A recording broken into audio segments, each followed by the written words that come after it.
This story was originally posted on Reddit under a simple title, "I think someone has been living in my house." What happened next still doesn't have a full explanation. Welcome to Night Horror Talk. Tonight's story comes from a woman we'll call Marissa, who lived alone in a rental house for almost 2 years without incident, until one ordinary week turned into something she still can't fully explain. Watch till the end. The twist in this one is the reason it got over 10,000 comments the day it was posted. It started with small things.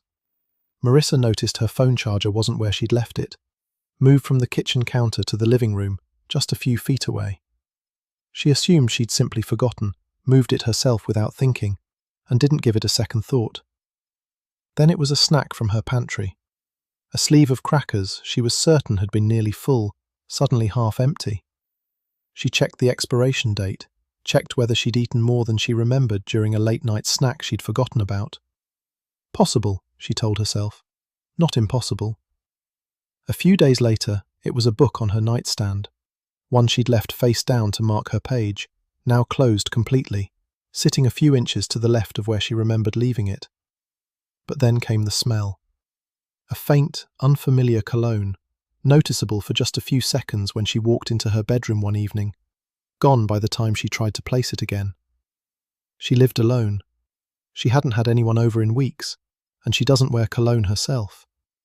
She mentioned it to a friend over the phone, half joking, half genuinely unsettled. Her friend suggested a hidden camera, mostly as a joke about catching herself sleepwalking or forgetting things. Marissa, only half convinced, ordered a small motion-activated camera and set it up in the corner of her living room, angled toward the hallway leading to her bedroom. 3 days passed with nothing.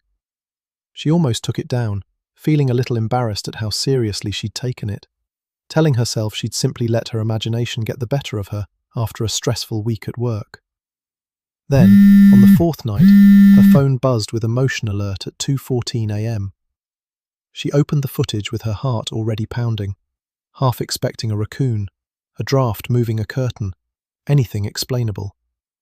Instead, the footage showed a man, walking calmly through her living room, in the dark, wearing normal clothes, moving with the ease of someone who knew exactly where he was going.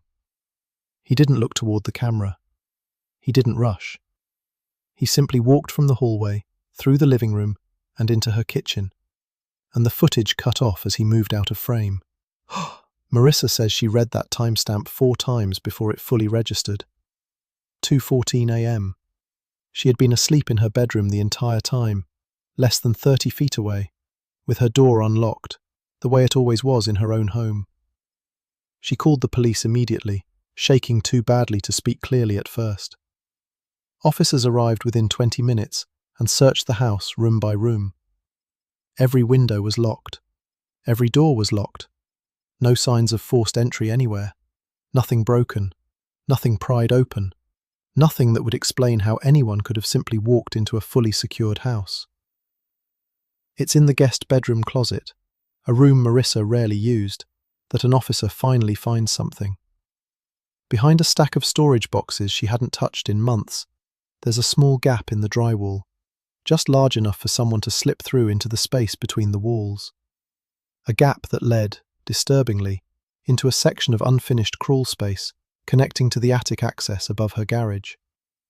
Inside that space, officers find a sleeping bag, a flashlight, empty food wrappers stacked neatly rather than left scattered, and unsettlingly, several of Marissa's own photographs, taken from frames around her house, arranged carefully along one section of wall, illuminated by a small battery-powered lantern positioned nearby. Someone had been living inside the walls of her home for weeks, moving only at night, using the crawl space to travel between rooms without ever needing to walk through the house itself, the way Marissa would notice during the day. Here's the detail that made this story impossible to forget.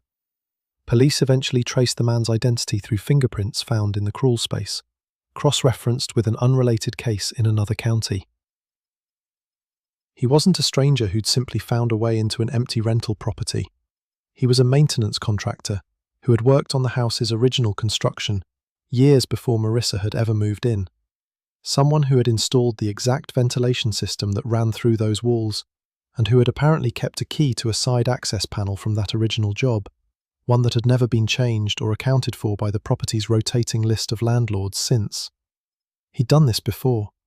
Investigators eventually connected him to at least 2 other properties he'd worked on over the years, each time choosing a tenant who lived alone, each time using the same original access point he'd installed himself, sometimes staying hidden for weeks before ever being discovered.